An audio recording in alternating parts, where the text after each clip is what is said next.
Howdy, and welcome to the Feed Bandit Podcast, where we have fun talking all things hunting, and in the process, do our best to support small and family-owned businesses in the hunting space. Here are your hosts and resident bandits, Jimmy Byrne and Richard Kinchlow. Howdy, everybody. Welcome back to the Feed Bandit Podcast. Jimmy here, along with Richard. How are you, sir? I'm good, sir. Good evening, everybody. Yeah. We're excited to record another podcast and have a pretty good conversation. We got a couple topics to go over tonight. You ran across a pretty interesting article, right, about duck hunting down here in Texas. That I guess in a way we were saying that you kind of may have foreshadowed the conclusions in this article from one of our previous podcasts, huh? Yeah. That gosh, maybe I'm better at this than I think I am. Yeah. No, it was an article in the Houston Chronicle about the end of duck season was this past Sunday or yesterday, and basically it said that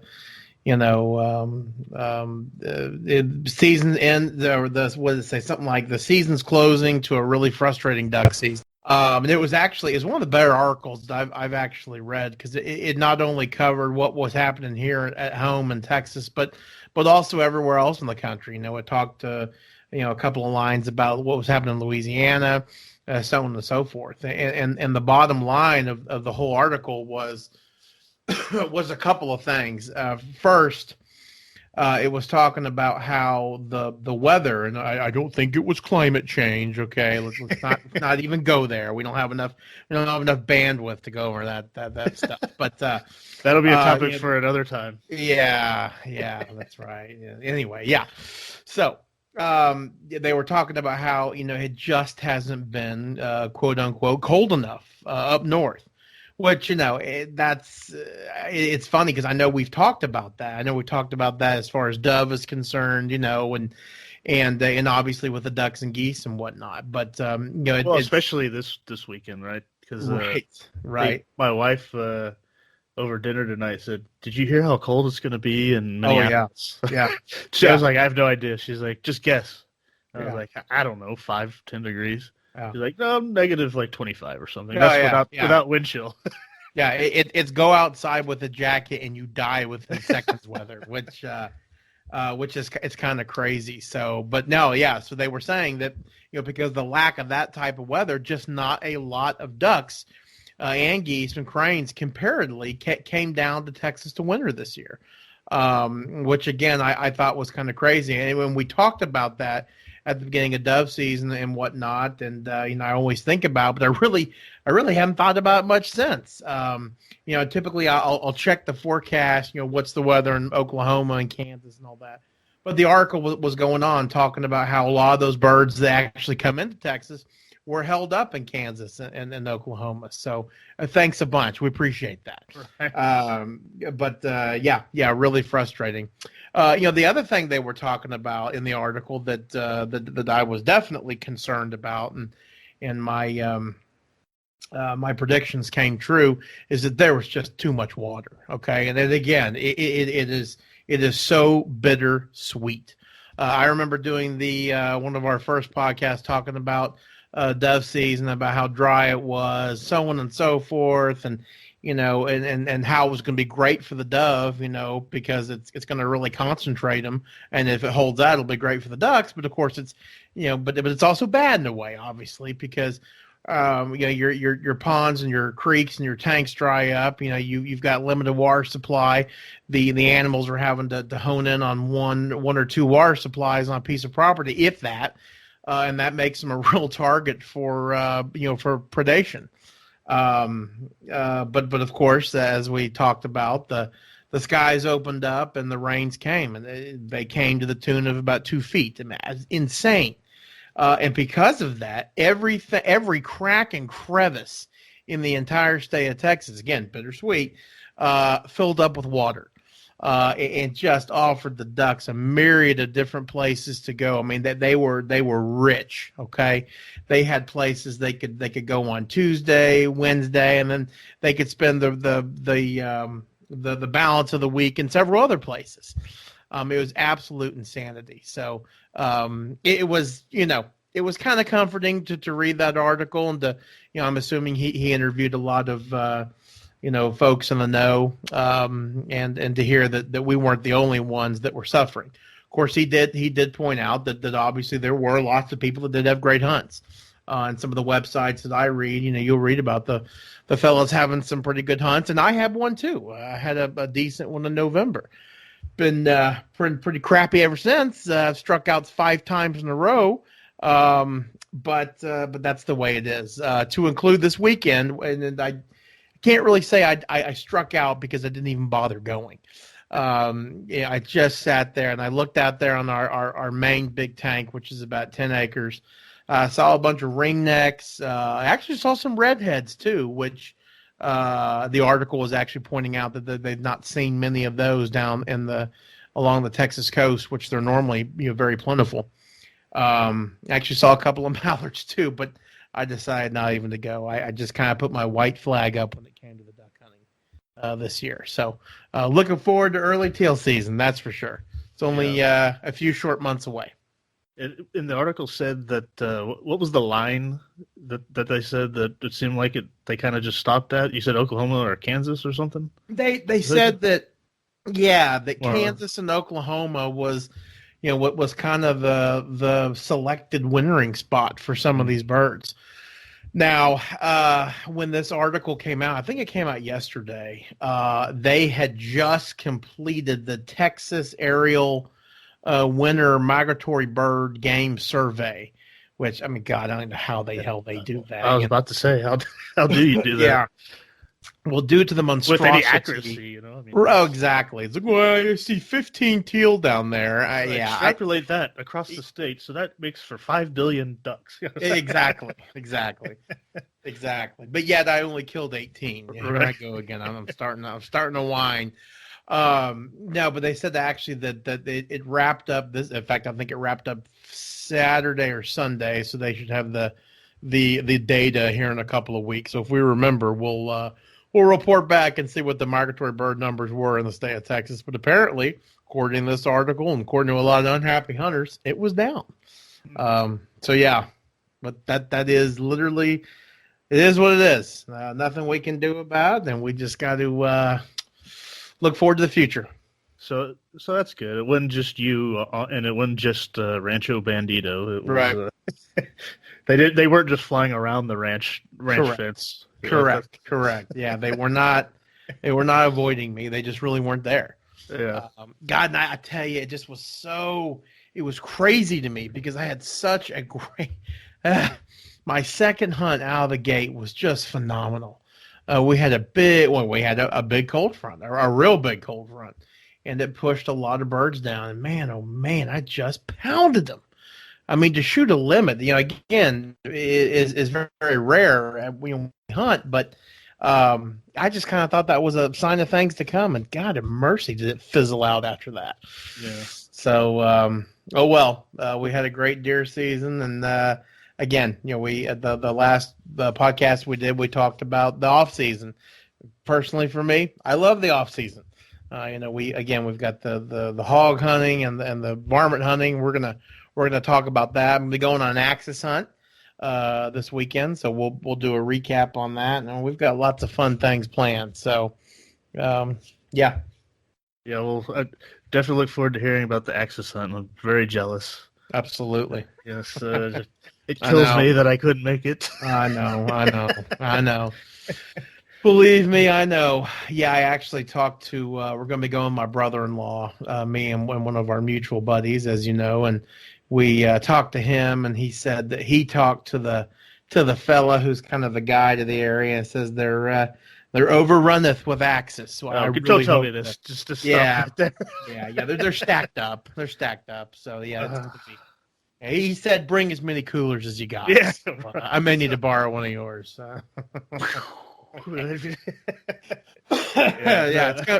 It'll be a good time, but hopefully I'll try to get some pictures and some video and all that kind of fun stuff. So awesome. We'll see how it goes. Very good. Well, keep that hide if you get one. For sure. Yeah. Oh, for sure. Yeah, the wife.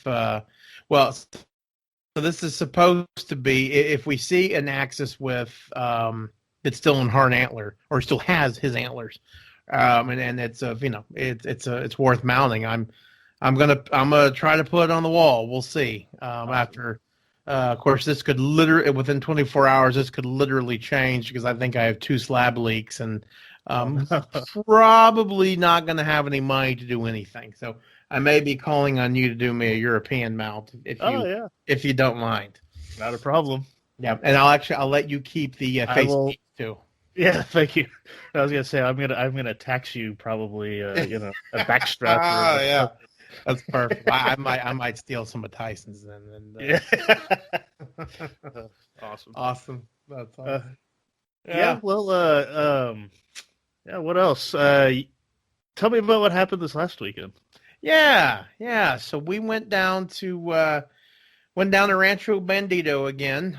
We invited some friends of ours, 2 couples that are from my daughter's school. So boy, we had a ball. We had 15 kids. That's actually slightly overkill there, but I think it was closer to 10. I really lost track. Oh God, incredibly loud, incredibly sticky, lots of tears, but lots of fun. It was great to have everybody, and again, having the kids down there and being able to show them the wildlife, and yeah, these are city kids, and my daughters too. These are kids that grow up in the city. They're immersed in school every day, and electronics and all the cartoons and all that kind of stuff, and it was just so awesome. Really, I sat back and just enjoyed watching these kids fly a kite. Okay, watching these kids run with the dogs down to the tank and watch them swim. Okay, these kids literally, Jimmy, they were outside the entire time. Of course, it was a beautiful day at that. But they were outside, they were playing, they were doing just enjoying the great outdoors, no electronic time, and it was funny just how tired it made them, I've always said that fresh air is the best recipe for a good night's sleep, and these kids, Friday night not so much, Saturday night it definitely worked. So one of the things I really enjoyed was taking them all. Somehow I managed to jam. I guess there wasn't 10 of them. I guess there was 8. Anyways, all different shapes and sizes, ages, and I managed to cram most of them in one of our UTVs while the moms were getting dressed and making evening drinks on Saturday. And I took them around, and we talked about cactus, and we saw black buck antelope and some turkey. We saw some white-tailed at a distance. Of course, they heard us coming from about 2 miles away. So, besides the fact that I am now partially deaf in my right ear, it was a really, really, really cool thing. Again, to expose these kids to the great outdoors. So, yeah, that's great. Again, as we've said a million times, but it's all of our jobs out there as outdoorsmen and women to get the next generation involved. So I get the gold star in my refrigerator, that's for sure. So, but the other thing we did, the hunting was pretty good too. One of my buddies who came, he's a hunter, and he's done quite a bit of it. And so we were looking to try to maybe take another management buck on Rancho Bandido. We got a handful of tags left, and again, since we're under MLD permits from the state of Texas, we can hunt, I think, to like the end of February, which we never do. So we were sitting in one of our blinds that gives us just a really, really cool vantage point. We can see all the way down this telephone pole clearing, if you will, and then there's a creek down below, and then it goes up. The telephone pole continues up on this pretty decent little hill, and again, it's a right of way that's all been cleared out. So we look up there from time to time, and you'll see deer and turkeys and other critters crossing. Okay, so. It's 4:00. We got him and his son in the blind, and we're talking. I loaned his son a pair of binoculars and teaching him how to use it and all that kind of fun stuff. And I just happened to look up on the hill, and what caught my attention is this object was black. and I did a double take. I mean, literally, and I said, "Oh my God, that's a hog." And the reason why this is such a A big big deal, deal, right? yeah, Yeah. is because we have not seen a hog on this particular pasture. Now we've known they're there, of course, right? But we have not seen a hog on this pasture in years, well over a decade. Now we did catch a glimpse of one on a trail camera this October, and we put a bounty on them, that kind of thing. It was all kind of fun. So, anyways, I catch a glimpse of this, medium size boar, out there feeding in the power line easement. He's probably 1,000 yards away. So obviously there's not a lot we can do at, but look and all that kind of stuff. Well, a couple of minutes go by, and here comes one piggy. Here comes another piggy. Here comes a third piggy, a fourth. I'm going to be here all day because there were 13 piglets with this. That ended up not being a boar. It was a sow. So 13 piglets. Now, one of the as far as the age is concerned, I would think they would probably be closer to a month. Feral hog babies. The really young ones, they're kind of a lighter brown, and they've got stripes on them, like stripes and almost kind of spots. And as they start to lose that's when they start to get their color, whether it can be black or brown or all that kind of stuff. So these little dudes had already started losing the stripes, and really what that tells us is that these guys are can take care of themselves, which is a bad thing because, as we all know, a feral hog that can take care of itself doesn't have a lot of predators and just causes a lot of damage. So we had the mama and the 13 babies. They can breed twice within a year, right? I think or something so. like that. Yeah, and yeah, and they're like even gestation cycle is under like, a year old, right? Like this, Right? Yeah, unbelievable. They're like the ultimate machine. They are. They are. They really are. And I mean, I want to find out what their gestation cycle is. I mean, it's not. I mean, it's like 3 days. I mean, it's absolutely insanity. How they can do that. And again, this poor mother had 13 kids. That's insanity. So we enjoyed watching them. Well, about 20 minutes later, again, they're up there in this easement. They're 1,000 yards away from us. So they're about 900 yards away from the feeder, and we had 4 bucks come out. Again, February, the bucks are starting to get back in their spring and summertime patterns when they start to bachelor up, hang out together. All is good now. And we were about to pull the trigger on this 1/8 who was 4.5 years old, just inside of his ears, not really tall, not really wide, just kind of. Again, we always talk about the subpar 8s. That's kind of what this fellow was. 4.5 years old. He's great deer. We're going to take him. And I didn't think the piggies were making that much noise, but I guess they were because those bucks looked up on that hill and they were gone. Really? They took off. Huh.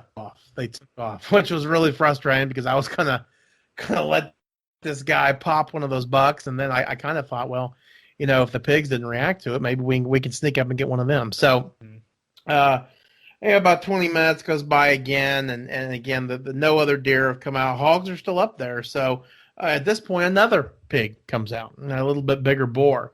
So now we've got 15 hogs up there, which again is just crazy. I thought can't we picture had one it. or two. Oh, it's insane.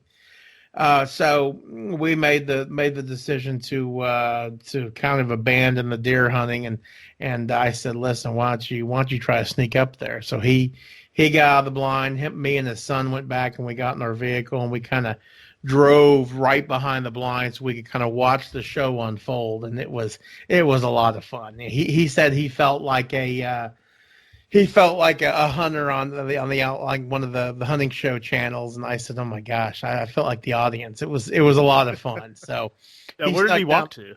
Yeah. So he walked all the way down the power line easement, and he was trying to get a shot just before he had to cross the creek. But from where we were, I mean, it looked like the pig was right there. But the angle is all jacked up from where he was, and he couldn't see anything. And that buffalo grass and everything else that's there, he just couldn't see the animal. So he crossed the creek, and he's making his way along the edge, the right side of the power line easement. And this is all in the show. And like my arms are like shaking from holding my binoculars up, watching him do it. Right. He gets to where I think he's like 30 yards. He told me later there was more like 75. And something happens. They spook. Now the little piglets, and I think the boar took off. Well, the one that he was gunning for just looked at him. I mean, gosh, he froze, holding that 30-06 as still as he could. And then she went back to feeding. After that, I think a couple of deer popped into there, and she looked over at him. He moved a little bit closer. And the next thing I know, I have in my sight picture, I've got the hog and him all in the same sight picture, and I see the smoke, come out of the gun, and then it just smacks this hog, and the spray coming out of the hog was just something fantastic. And of course, she doubles over and does the frozen leg type thing, and oh my God, it was great. It was a lot of fun. So, that's awesome. Anyways, I think I sent you those pictures. We can post them on there. It's actually, I purposely took the picture like that to show you just how far he kind of had to come to get that hog. But yep, we took it back to the house and got her all cleaned up, and that was pig number one for the weekend. So, yeah, that was a lot of fun. And of course, it was even better because it was the sow. Hopefully, that's her motherly days and nursing days on those 13 piglets is over again. Except, probably 5 or 6 out of that 13 will be sows again.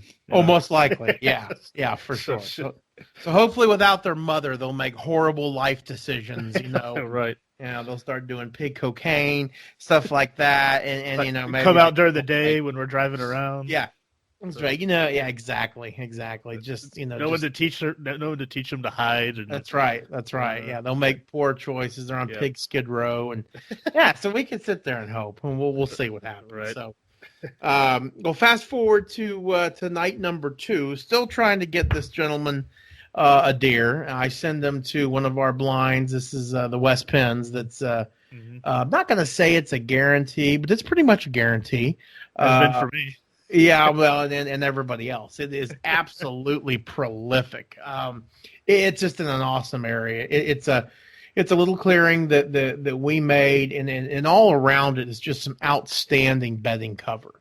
A lot of mesquites, a lot of cedar. There's water nearby, and right behind the stand is a gigantic wheat field. So it is a great area for deer. So. They went out there. Feeder goes off 4:00, and they don't see a thing. I cannot, and I'm stunned. I'm trying to handle all the gobs of children doing our thing, and trying to text him. I'm like, God, did they go to the wrong blind? I showed them where to go, right? I mean, where do they have? Do they have air fresheners? I don't get it. Why aren't they seeing any deer? Well, that all changed. Okay, I guess maybe they're on the 2019 calendar because they ended up showing up, and they had a whole bunch of deer. He again, just like any good deer hunter does, he used the feeder, okay, and he compared all the bodies and tried to get good agents, and he made the decision that none of the deer were worth taking. They just weren't of the right age. That again, the power of a deer feeder gives you the ability to sit there and examine all of your targets before you put them down. Hey, there's a great concept. So unfortunately, no, the deer were candidates to take. So dusk is approaching, and guess who shows up? It's Mr. Hog. And so they had probably 130 pound boar show up, and this time it's my buddy's gonna let my other buddy shoot. So my other buddy I don't believe he's got any experience with a rifle, which of course is something that I always encourage people to shoot, so on and so forth. I know he does want to learn how to hunt, so that's what we're going to do. He's going to be the next young apprentice, I hope, and train him to hunt, to understand the management and the technique and all that kind of stuff behind hunting. But anyways, he put the crosshairs on the shoulder and absolutely stomped him. And the pig ran off a little bit, but didn't make it far. And we had kind of thought that maybe he had shot a little back, which first time shooting a big rifle. I mean, at 100 yards. I mean, God, I don't. Having a not so accurate shot, I think is to be expected. But I'm impressed that he hit it. Yeah, surely. Well, he didn't just hit it. Jerked it, and any number of things you could do if you're not comfortable shooting it. There's no doubt. Yeah. But he smacked him. He smacked him good, and I know this because I was the guy who volunteered, and I said, you know what? If you shoot a pig, I'll get him cleaned up for you. Cleaned up for you. So yeah, so that was echoing my head, and sure enough, he brought him home, and boy, I butchered him up something good. But let's put it this way: he made such a great shot that both shoulders were completely and totally not salvageable. I mean, that pig could do things with his shoulders that the good Lord never intended it to. So they were completely blown out. Yeah. But we were able to get the ribs. Use that little half axe to take all the ribs out. I knew you'd be proud. The tenders and the back straps and cut the meat off the bone of the ham. So it was a real cool experience for him. His wife got to come out and kind of watch everything, and I got to explain to him, and the one thing that he found very interesting, and I had thought about but never put much thought really into it, was I pulled out the tenderloin. He goes, "That's it?"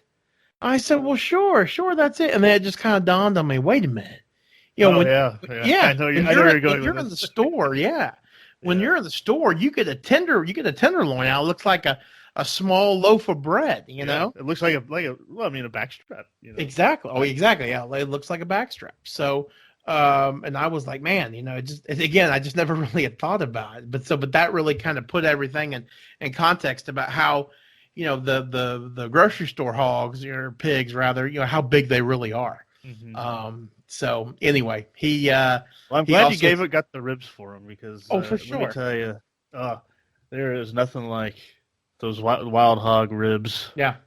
Oh, so good. Oh, for sure. So, anyways, he's going to be trying it out. Now, the other great thing about this particular hog is he had some pretty good cutters. That dude had some teeth. So we removed the head, and he's going to take it in to get it taxidermist. And so it's perfect because he's a lawyer. So, he's going to have that so he can be nice. He can look real mean and tough. He's a hog killer now and all that kind of stuff. So, yeah. I mean, you get one with good tusks. You have to at least get a skull mount, and that's, in my mind, that's an essential. That's required. I agree, and that's exactly what he's going to do. So good. Yep. Well, very cool. Anyway, so it was real exciting again. Somebody who I don't think he had any experience hunting. Growing up, to be able to share that with somebody, there aren't words, Mm-hmm. And I hope that, and I'm pretty sure that we have yet another person who would stand there on the front battle lines against those who think that hunting is cruel and all that kind of stuff. So good to have another brother in the fight. That's for sure.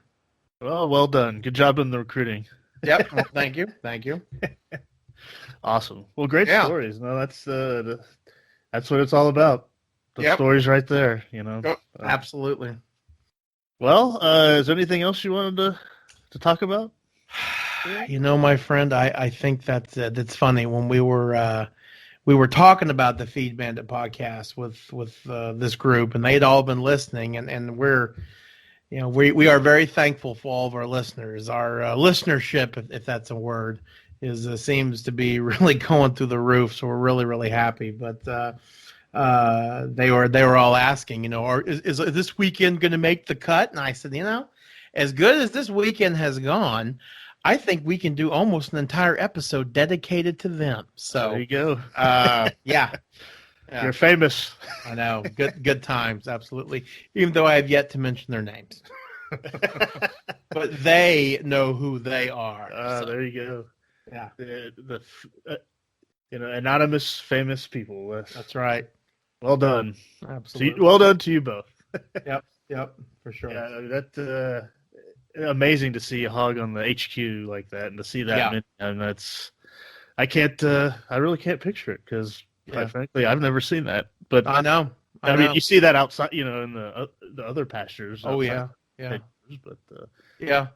Very cool. Well, and back in the day, we were just loaded down with them. Back in the day, as in like '96 through, whenever our cup runneth over with swine. They were absolutely everywhere, and then they just seemed to kind of disappear. But I think with a lot of animals, as you start to really tighten the noose per se, they start to get educated, and they'll go nocturnal, so on and so forth. So I know we really put the hammer down on the pigs on this pasture and years ago, and they seem to kind of disappear. But we always know they're there. So yep, it was a great weekend, another great off-season weekend. There you go. There you go. Yep.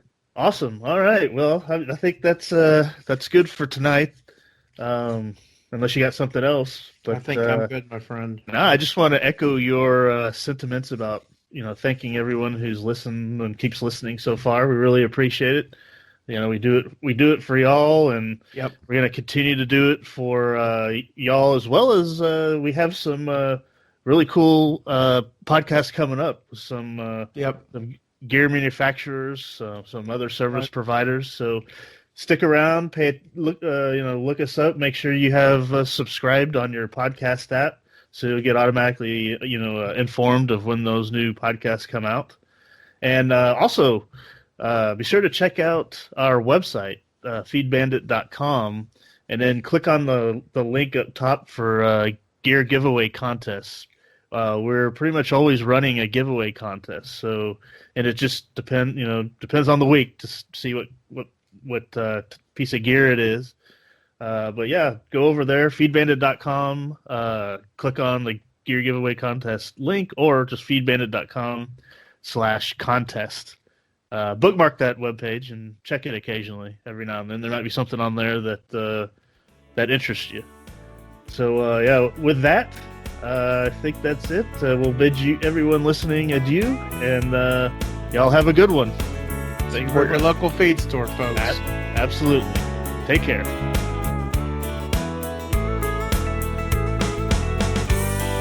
Thanks for listening to the Feed Bandit podcast. If you want to find new and innovative hunting gear and service providers not typically offered through the traditional big box hunting stores, come on over and join the hunt at feedbandit.com/join. When you join, as a bonus, you'll get our entertaining free e-guide of unique hunting tips and tricks. And a reminder to all you small businesses, feed stores, gear inventors, or entrepreneurs in the hunting space, if you'd like to get more exposure to potential customers by being featured on the Feed Bandit podcast, please let us know. We'd love to discuss what we can do for you and your business. Go to feedbandit.com/promote. We hope you enjoyed this episode. If you did, please give us a rating and review on iTunes, as it would really help us out. Go to feedbandit.com/iTunes. Thanks everyone for listening. Until next time, please remember to support your local feed store.